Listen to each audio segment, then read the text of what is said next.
Hey, I wanted to tell you about Darkhorse Tech's Black Friday deal real quick. Now, their deal is they will eliminate all onboarding costs and one-time fees.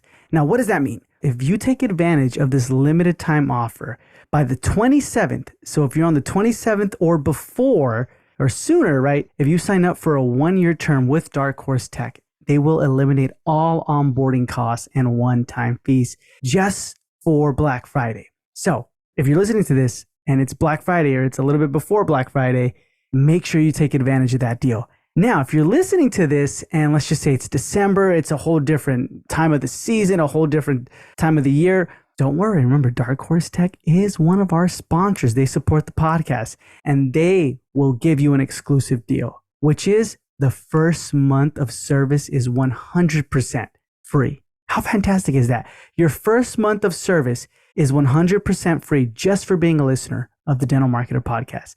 Definitely go in the show notes below, click on the first link in the show notes below, and check out and see what everybody's saying, what your colleagues are saying about Darkhorse Tech in there as well. It's amazing what they're doing for their practices. So definitely go in the show notes below, check that out. And at the same time, go ahead and get the Black Friday deal. Thank you, Darkhorse Tech, for supporting the podcast. And now let's get into our episode.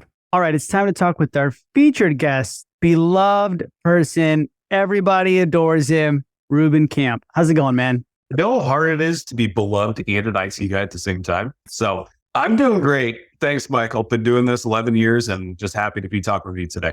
No, man, we appreciate it. We appreciate everything you're doing. I know you guys have done a lot for the dental community, also startup community as well, just practices in general. At the same time, this is not your first episode with us. You've been with us. You've guided us through some processes. And at the same time, we're going to answer some of the most major questions today. But before we do that, if you can kind of give us a gist or a rundown, been doing this for 11 years. That's right. Well, this is in Darkhorse. Darkhorse is something that I started. It was just me, back in 2012. And we've grown throughout the years. We got about 65 employees, about 1,000 clients that are in the dental space. That's pretty much all we focus on is dental. So how I got into that is I used to be a Benco technician. So I used to do corporate IT for, the bad guys.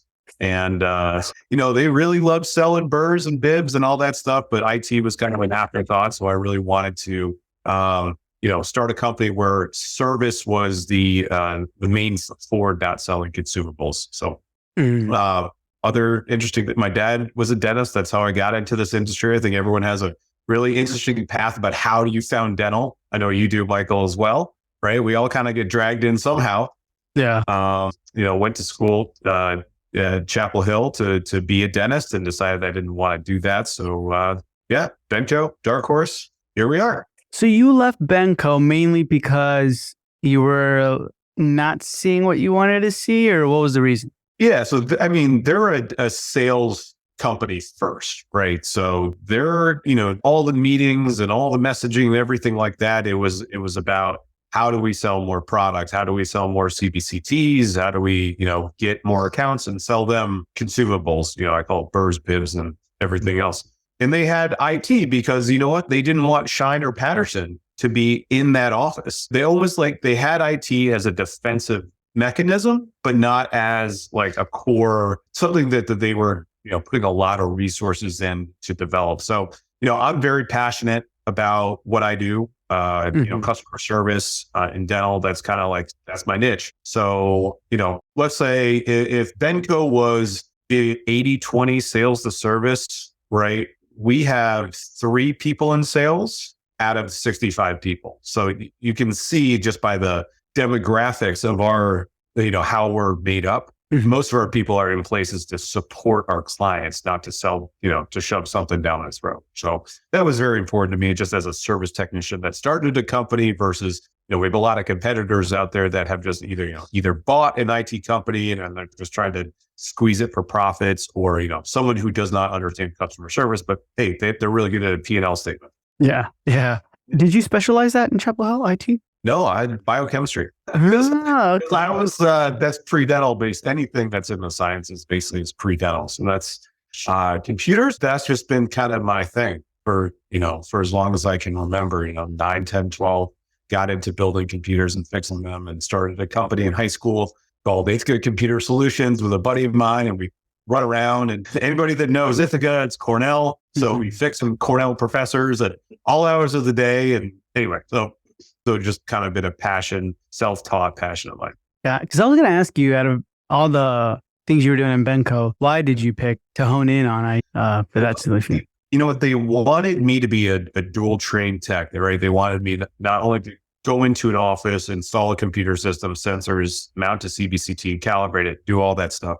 But they were like, it'd be really great if while you're there, someone's, cuspidor doesn't work. If you could also be cross-trained on the mechanicals, suction, all that stuff, amalgam separators. And I was so talented at the IT side of things that I never really got that opportunity to learn on it. And that's fine, because that's not really a passion of mine.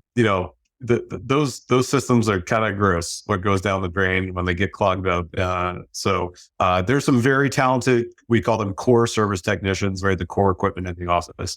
And I will leave it up to the professionals. But gotcha. Okay, man. Interesting. So then fast forward, you started Darkhorse Tech, and this is where you're at now.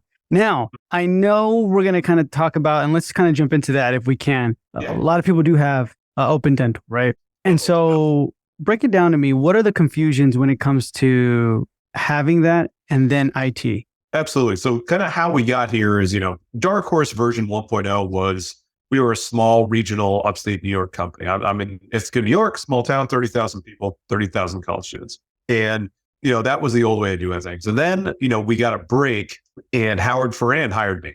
And Howard was in Phoenix. So that was our first I can't drive to you office, right? And we nailed it. He was running OpenDental in his office. And that really gave us the confidence and exposure, right? Went on his podcast, got a forum to introduce myself to the dental community, which at that time was still to Dental Town. Now, about a year after that interview, it's like everyone fled to Facebook groups, and then I followed them over there. So Darkhorse version 2.0 is not just, we're 5 minutes from your office. It's, hey, we're dental specific. That's our edge. If you're in Hawaii, if you're in Alaska, if you're in rural Nebraska, we'll support you. No problem. We'll make it work. And Darkhorse version 3.0 has been cloud, right? So, and that's kind of where we're segueing in here today is OpenDental's a great company. They're well known for their customer service. That's what I care about, right? So when you hear me singing companies' praises, that means when you pick up the phone and call them, they treat you well and they solve your problem. So we've always loved OpenDental.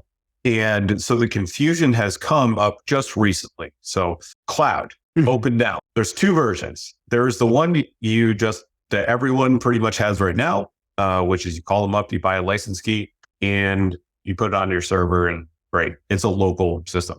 And then there is OpenDental's internal cloud offering, like literally they host it at their HQ in Oregon, and that is a separate version. So there are only two versions of OpenDental. However, this is where the confusion comes in. Like professionals like us, right? We use Microsoft and Azure as their cloud platform. We take the first version, the normal version, the one that works with, Flex and Mango and Medento and Swept, all your third-party integrations. We take the one that you've been running on your local server and we put it in the cloud. So it's the same version, integrations all work. That's still version 1. Version 2 is the one that OpenDental offers, and they have a pricing sheet online that you can look at, but it does not have integrations with third party, which is tough for me because that's when I hear feedback about OpenDental.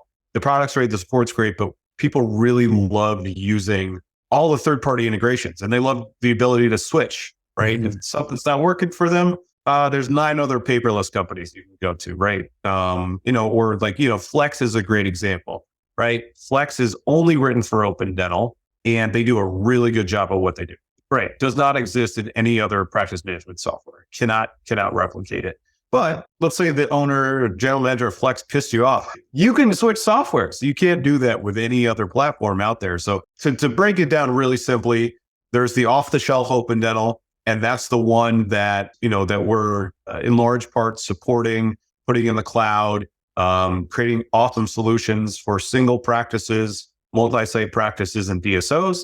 And then there's the internal OpenDental cloud offering. We honestly, across our, we have right now 1,050 clients. We have 0 people on that second version. So that is where most of the confusion has come in the space. When you try to have a conversation like over Facebook, over text, It's really hard to parse that out. And then when people call open dental, it gets even more confusing. Really? Okay. Let me ask you, when it comes to cloud, do you still need IT for that? You still need IT. So IT and HIPAA compliance are they're linked together, right? It's just like, all right, you read what you need to do to protect your patient's health information. Need to have a firewall. That doesn't go away. You need to have antivirus software. That does not go away. You need to have a backup system. That does go away as long as you don't have 3D images, right? Those don't go to the cloud yet. Those stay local, right? This is something that a conversation needs to happen. It's really hard for me to text somebody back and forth and explain all this. I'm glad this podcast exists because I can now cite it. Hey, before you even talk to me, listen to our conversation here. IT is absolutely reduced by going to Open Dental Cloud. Again, the first one, the off-the-shelf one I'm talking about, it is not erased, right? Open Dental will help you with Open Dental. Anything else in your practice, printers, security cameras, intraoral cameras, sensors, CBCTs, PCI compliance, all that is traditionally still on the IT. Gotcha. Okay. So then what are the frustrations when trying to explain this then? I guess, do people still understand it or they're more like, what? It's IT, but there's I can't give my full explanation because it crosses the border into IT jargon. Gotcha. The 3-letter, acronyms start coming out and everyone's lost. So what we typically do, we share our screen, right? We say, hey, this is exactly how it's going to work on your office. Let's take the example of somebody that is on a server-based Open Dental solution right now. We say, hey, you know what? It's the same version. We're going to put it in the cloud. Your staff's going to walk in the morning. They're going to see an Open Dental icon. They're double click on it, and they're not even going to know it's in the cloud. Execution is actually very simple, right? From the customer's point of view, right? There's some expertise that goes into migrating to the clouds, getting the cloud server where it needs to be, security, all that stuff takes technical expertise. But the staff walking in the morning, double clicking on Open Dental, that does not change. So that's why it's been such a successful implementation, is because it's still Open Dental that people know and love. It's just not on a local server in your office. And, historically, the cloud has been slower. Right. But with Microsoft's, recent introduction of a couple of different protocols that are, again, here comes the 3-letter acronyms. RDP is now AVD, which Azure Virtual Desktop. We're seeing now that the cloud is faster than a local server. So it's not only that it's 2023. Of course, this should be in the cloud. It is actually just as fast or even faster than a local server. So it's a really great time to talk about this is when you're looking to replace your server. It's hey, do you want to write a check every 5 years, right? And maintain that hardware. And when you replace it, there's downtime to transfer it, or you go to the cloud. It's a really great time to talk to your IT company about options. So you don't have to buy one-time hardware cost. Gotcha. So then it's easy. I guess, how often should you replace the server then? And then what really does cloud-based, I guess, servers or softwares kind of cover, right? If you were to give us bullet points of this is what it covers, easily, boom. And then how often should we replace the server? If you're nope, I'm still sticking with what I know, tried and true. Servers, 5 to 7 years is a pretty safe window of time, right? It is, if your server goes down, that means your patients are waiting. So that is not worth something cheaping out on, right? It's kind of the brains of the operation. Now, if you go to the cloud, now you don't have to worry about hardware anymore. Right. And you look at Microsoft's data in the industry. This is true for voice over IP as it is for any cloud service. They talk about nines, right? They talk about what is your uptime? How many nines are there past the 99% point, right? And Microsoft has 4 nines. So that means you have about a minute and a half downtime a year. I've never seen it go down, but technically, I guess it's gone down for a minute and a half on average every year. 99.9999% uptime, which cannot be replicated at all by a local. Because all these services, you have Amazon, you have Google, you have Microsoft, just to name 3. There's competition. The cost of storage is going down. The cost of servers is going down. It used to be, it didn't make a lot of sense for a single practice to go cloud, only for multi-site. And now it's just everyone should go cloud because it's more cost effective. So that's the key. Most cost effective then, right? Especially if people are trying to, gotcha. Okay. So then going with that to you, Reuben, because you've worked with hundreds of practices, or you are working with hundreds of practices. Hundreds of practices that use Open Dental, more practices that use Dentrix and EagleSoft and CareStack and Oryx and all those softwares. So, I see the entire industry. We're kind of focusing here on Open Dental, but Open Dental, it's no secret, is my favorite software. I don't know if I've still ever seen a negative comment about Open Dental. So then to you, what would be, if you're trying to be super cost effective but efficient to start off, what would be the best kind of like formula or stack to use for this? So it all goes to fit, right? What makes, if we're saying everything is equal, it's an easy answer, right? But the problem is certain softwares are better suited for dentists, right? There's, of course, the feature set standpoint, and you can only find this out by talking to these companies and doing demos. Is this going to work for my practice and how I manage and bill and all that stuff?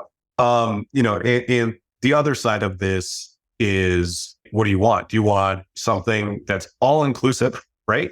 Let's take Dentrix Ascend, for example. You pay a higher bill, right, than you would pay to Open Dental, but you get every single service that you could want. The problem is you have to use all those services, right? There is no alternative. If you're a dentist that wants to use the best software, that's why Open Dental still exists, right? It may look it's from the 1990s. They haven't updated it, but you know what makes it so powerful is, honestly, it's like the App Store on Apple, right? It's a great phone, but you know what's great about it? The App Store. You can download whatever you want. It's got the best ecosystem out there. So you go to Open Dental and you're like, Flex is a really great example. That program alone is just so incredibly powerful, right? You don't have those options with an all-inclusive software.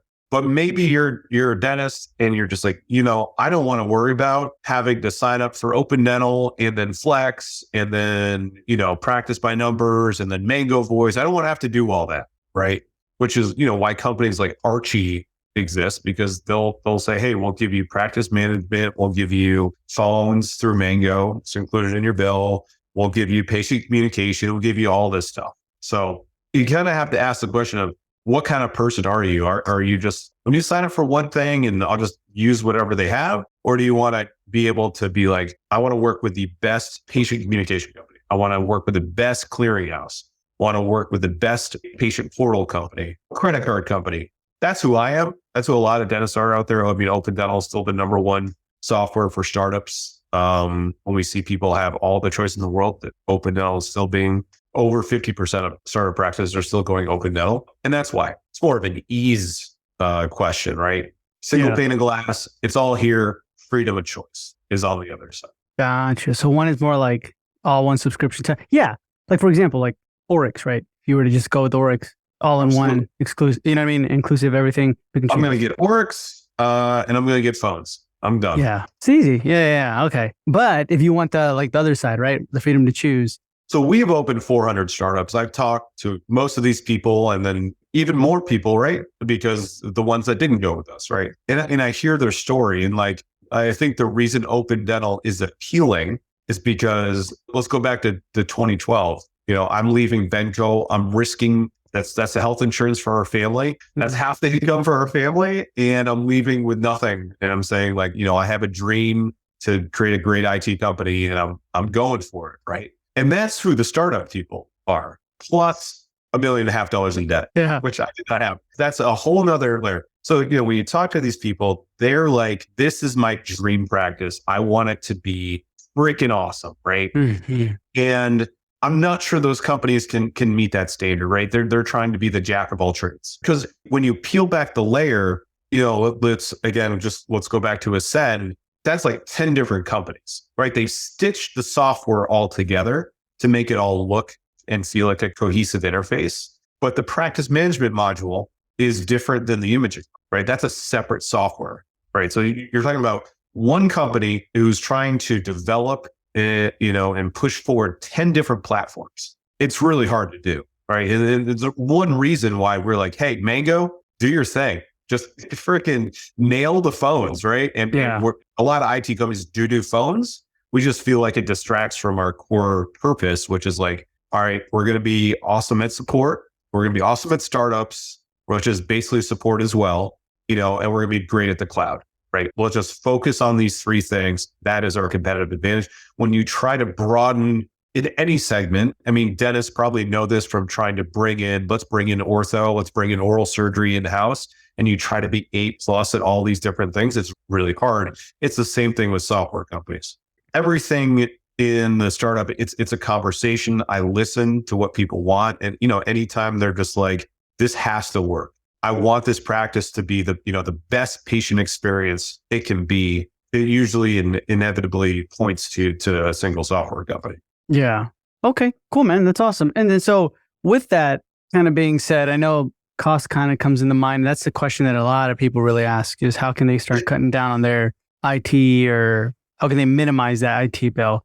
Or have you seen this where people are like, hey, I just got like new fees on my IT bill or something like that. What is up with that? The new fees thing? Well, I mean, if you add computers, it just depends how your IT is set up, right? There's on the back end, I can tell you as somebody who runs an IT company, we get charged per device, right? So it's natural for your IT company to then bill you. It's the fairest way to do it. We get charged for 10, antivirus agents. You have 9 servers, 9 workstations in a server. That's 10, lines up. So usually when you see IT bills go up, Office adds a computer, Office adds email services, it's stuff like that. I mean, unless you're just working with shady folks that just move numbers, you don't notice. We do price increases annually because we give our staff raises. Guess where the price increase comes from? What we hear from our clients, we want to work with the same people again and again. That's retention. And that means you got to give people a reason to stay here besides like, hey, you like Reuben, you should stay here. But usually that means promotions and raises and all that good stuff. So let's pivot to how do you cut down on IT costs, right? I'm not someone who is, let's say, there's a lot of IT companies out there that prevent their clients from going to the cloud because they so fear, like, oh no, it's not ready yet. It can't do what you want to do. But they're really protecting their butts, right? They're like, oh, if my client goes to the cloud, I'm going to lose revenue. So let's talk about that. Let's talk about how to lose IT companies' revenue. So think about any software out there, Dentrix, Eaglesoft, OpenDell, right? We have a server. We have to back up that server.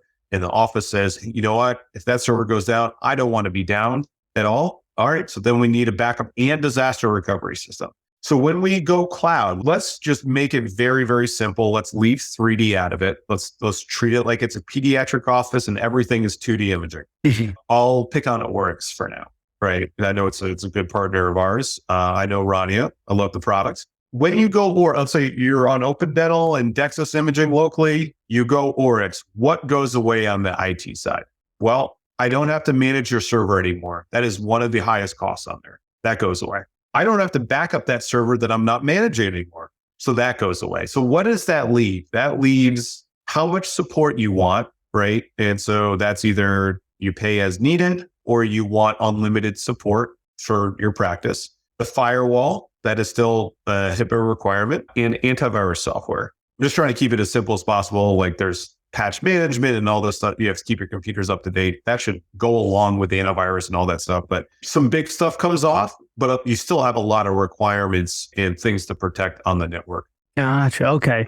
So the requirements still stay. But now when you say the biggest expense, which is the servers, right? That kind of comes off. How much are we looking to shave off when that happens? Yeah. So, I mean, I can only talk about myself, right, in our company. So again, the 2 biggest costs are support. Let's say you're paying for unlimited support. We call that our gold plan, right? Unlimited phone support and server management. So let's say an office is on a $600 a month plan with us, unlimited support, and they go to a cloud-based agreement. You could be looking at $150 a month in savings. Okay. With the server management, right? Or the server. The server, the backup system going away, you could go down to $450. Okay. But everything else, the bare bones requirement. % savings. So when it comes to like let's just say they did that. They went with Oryx, they did all that. And they're like, Reuben, help me out here, man. Like give me the bare bones that what we can do. How does that look? And is that feasible for the long run? And they're like, I want to grow, but give me the bare bones. Well, depends on how much your staff calls in, right? If your staff doesn't call in, you should be on a bare bones plan, right? You should be on just like, hey, cover me for HIPAA compliance, cybersecurity, make sure I don't get hacked. Let's go. the thing is, most of our clients call in, they use the service they pay for. So it's completely up to the client. I think it's a really smart decision as a business owner, not to put a barrier between your staff needing help and like, oh, Dr. Clark's going to get a bill if I pick up the phone, right? Things are broken. Your staff doesn't hesitate. It gets fixed. Done, right? That's the stuff that, the dentist doesn't see while they're in the treatment room is like, the scanner doesn't work. So your staff is so much less efficient because they had to, create a workaround because they know if they call, Dr. Clark's going to get, a bill in the mail 10 days from now. And he's going to be like, hey, Nancy, what the heck? Yeah. You're right. It's, And I feel like that kind of creates like more, you're scared. You won't even tell the doctor, you know what I mean? You're like, oops, or you'll lie about it or something, right? In order to not feel, you're creating some type of weird environment in your office when you do that. Right. I can't imagine how much stuff wouldn't get done if I was the bottleneck at my company. It's like, oh no, we can't reach out to that company until Reuben approves it. It's like, oh my God, I wouldn't get anything done. But to answer your question, like let's say it's a medium or sized or smaller office, you stripped out the unlimited service and you're just like, hey, I'm going to Oryx and I want no frills, right? Just give me compliant and protected. You could easily be in the 200 range. Yeah. Yeah.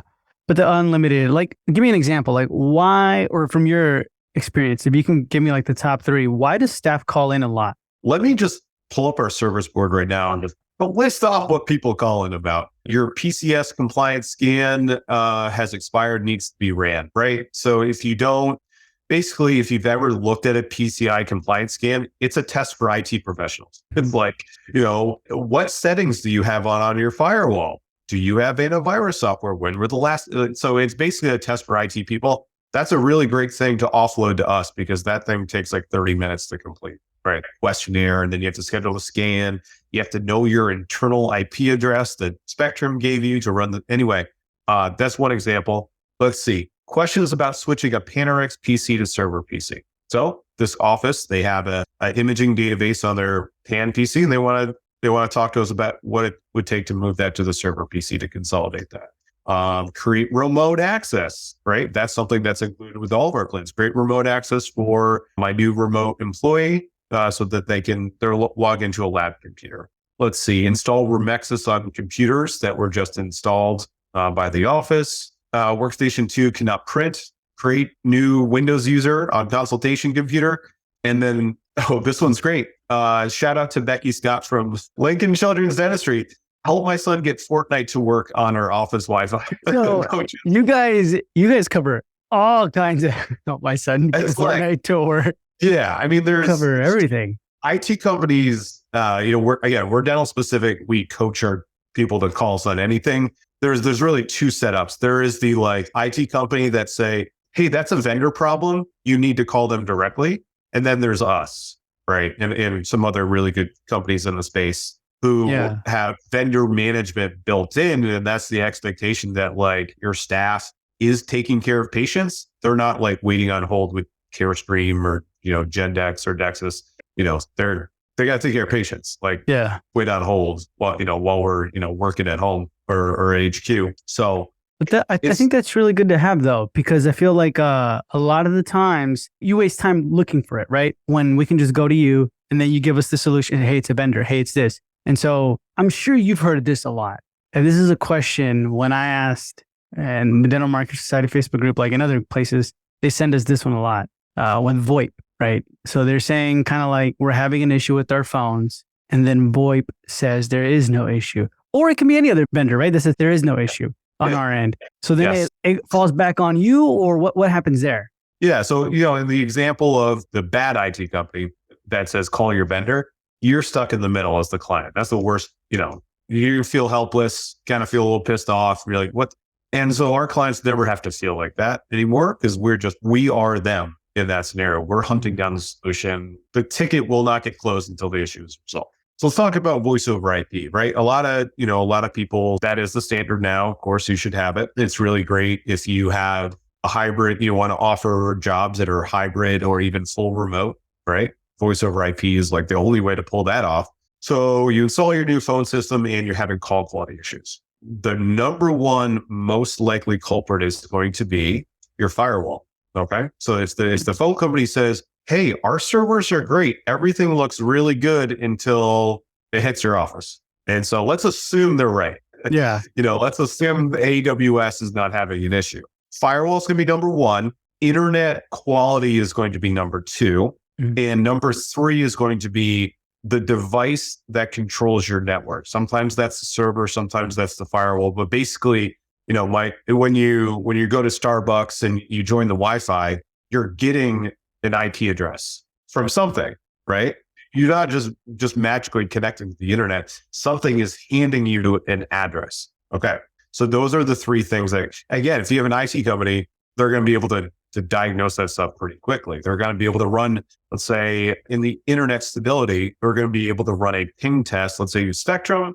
They can see, is your internet like a DC current? Is it just flat? Or is it just jittery and it's all over the place? Voice needs a very consistent connection to work well. Not a lot of traffic, but just needs a stable connection. Firewall.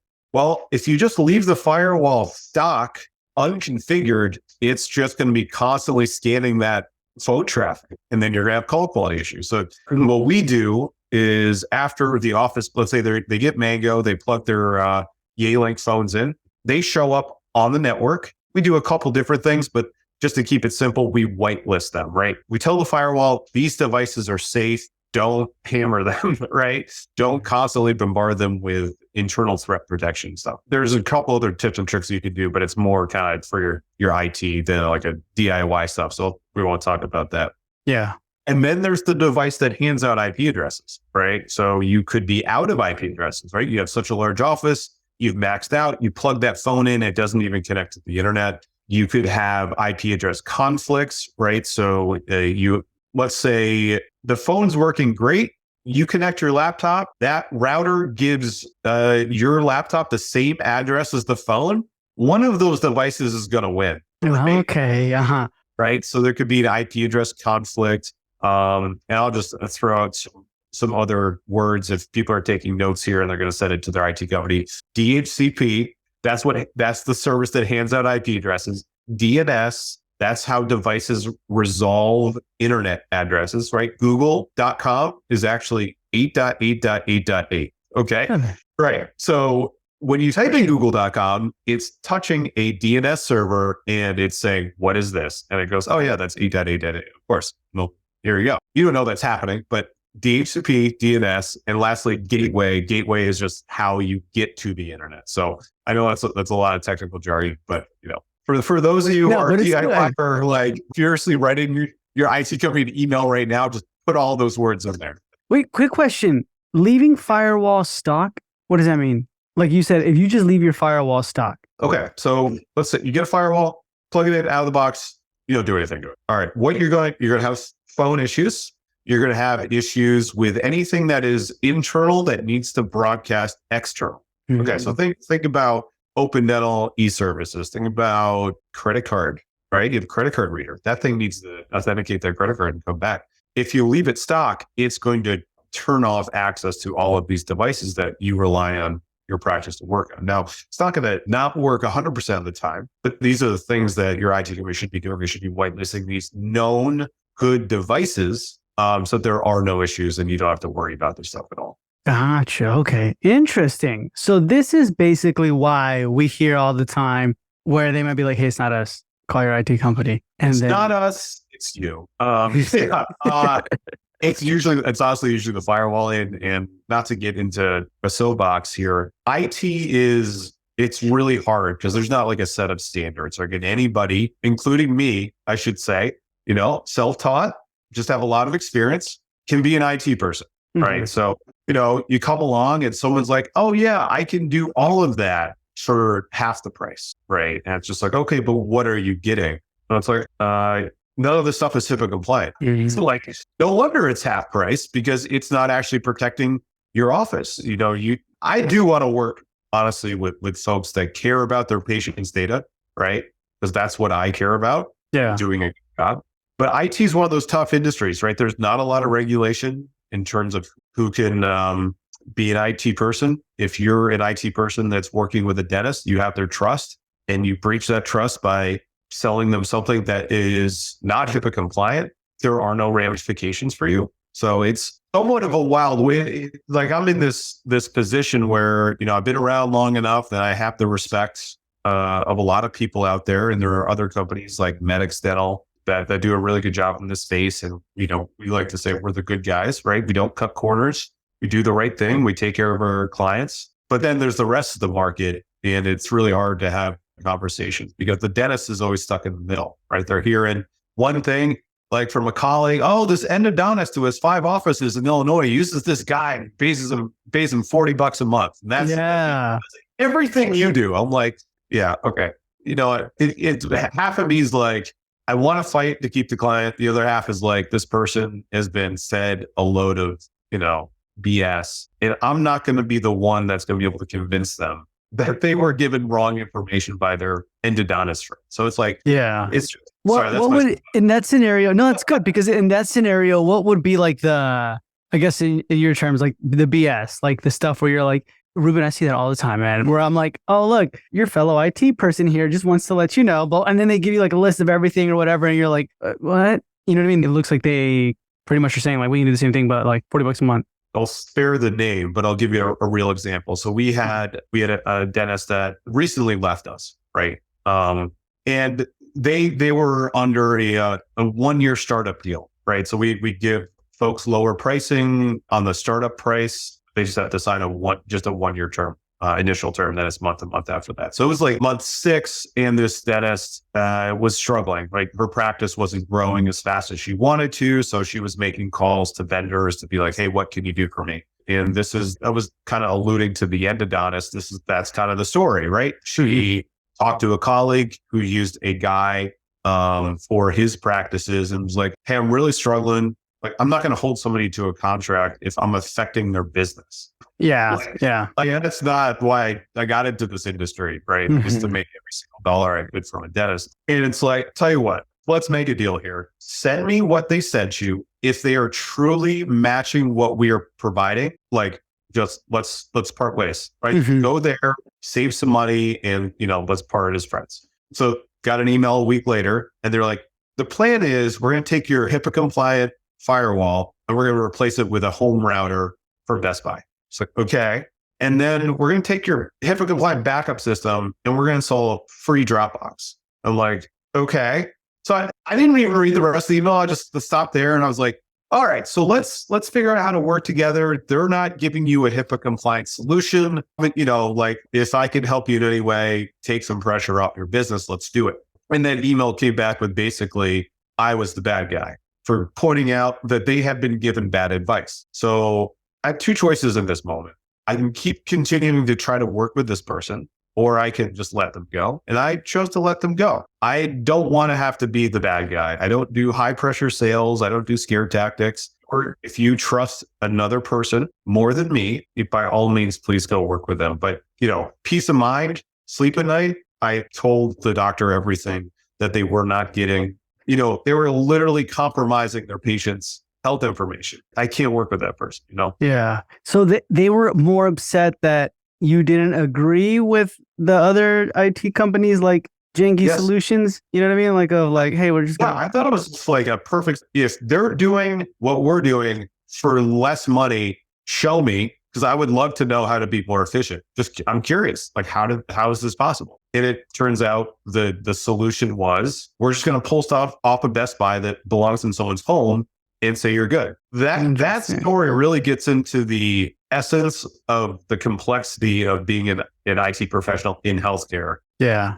Yeah. And we got to go one of these days, we got to do an episode about how important it is to be HIPAA compliant. Because I know we kind of touched that. Well, we touched that in this episode, but we kind of touched that in previous ones of it's mega important, in order to do that. So interesting. It should be like car insurance, right? It should not be opt-in, opt-out. It's like, I kind of want to be a little compliant, but then I want to ignore all the stuff, that actually costs money. Yeah, a little compliant. And who's safe? Henry Schein got hacked twice. Aspen Dental, and this is just this year, Aspen Dental had over 1,000 practices get hacked. I don't know what it's going to take.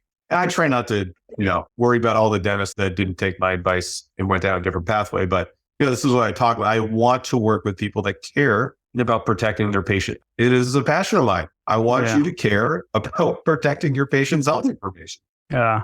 And I like that about you, man. It's because like your transition every time I think Darkhorse has been running, you guys have been moving the needle closer and closer to quality, right? Over like, we got to get more sales, more people, more things. And every time you guys have ever sponsored, right, you're never like, how many leads are we getting or anything like that. It's more like, hey man, like let's let them know about this. Let's let the people know about that, right? The importance. Yeah. My marketing strategy can be distilled down into 2 words: good vibes. I just want like good vibes to kind of, reverberate throughout the annals of the internet, right? Yeah. Just like, someone has a question on the, dental marketing group about imaging software, whatever. We'll jump in. I'm not going to solicit you. Here's an answer. Great. If you look me up and you want to reach out, that's awesome. But that has been for 11 years, all organic growth, and why like we love partnering with you, Michael, is just like, here's a podcast that is just about, let's get as much information. Let's clear up confusion in the industry. I'm not asking you to work with me. Take all this information back to your IT company and protect yourself. And if you love your IT guy, keep working with him. I'm here if you want an option, but like, I really hope you care for the clients before you call. Yeah. And if you guys want to know how to get Fortnite to start working in your office, that's the firewall. Yeah. I remember Ashley one time called you, right? Like about a fridge or something like that.